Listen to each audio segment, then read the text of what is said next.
Hello everyone and welcome to The No Show. I'll be your host Nathan Orenstein, and today I'm going to be reviewing I.S.S.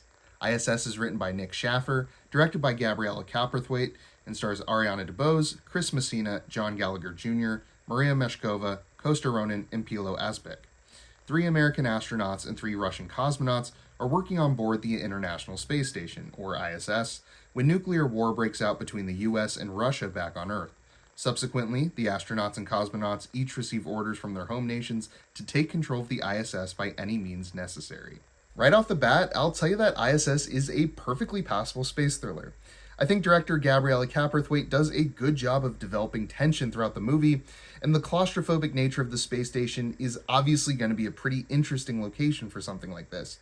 And without spoiling anything, I'll say what starts as a very simple initial premise does develop into something with higher stakes than was initially conveyed, and that helps to keep the intensity up too. Probably my favorite aspect of this movie, though, is how it plays with trust, and what people will do or say when their lives are on the line, and the different and perhaps unexpected alliances that form because of that. I'll just say that not everything is simply America versus Russia here. Ultimately, ISS does enough to keep you on your toes from start to finish, which by the very nature of the genre gives it a pass in my book. Unfortunately, though, I.S.S. suffers from 2 pretty major flaws. The first is the writing. While I think the bones of an interesting story are here and most of the plot points do work for me, the dialogue that supports it all is just so lazy. It's basically the bare minimum you need to convey this story, but you get absolutely nothing to chew on here. This bleeds into the biggest issue with the writing, which is just the characters in general. I guarantee that you won't care about a single one of these characters, not even Ariana DeBose's protagonist. Pretty bland performances aside, there is just nothing remarkable about any of the 6 characters here. With such a small cast, you'd think it wouldn't be too hard to flesh them out, but you'd be mistaken. We do get one conversation that sorta gives a bit of a backstory to Chris Messina and Ariana DeBose's characters, but that's really it. It's hard to truly care about who lives and who dies when you don't really feel a connection to any of them. The other major issue here is a simpler one, and it's the pacing.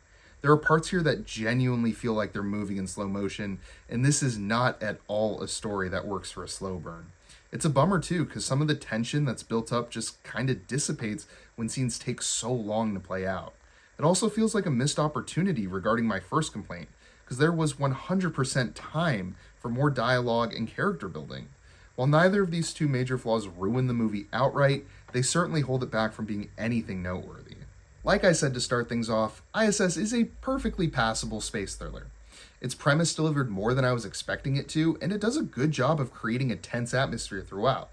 Unfortunately, the dialogue and the characters just feel like complete afterthoughts here, and the sluggish pacing brought down its fair share of tense moments. So while I.S.S. does its job as a thriller, it really doesn't do much more, and I'm going to be giving it a 5 out of 10. If you enjoyed the review, then feel free to leave a like and subscribe if you're new.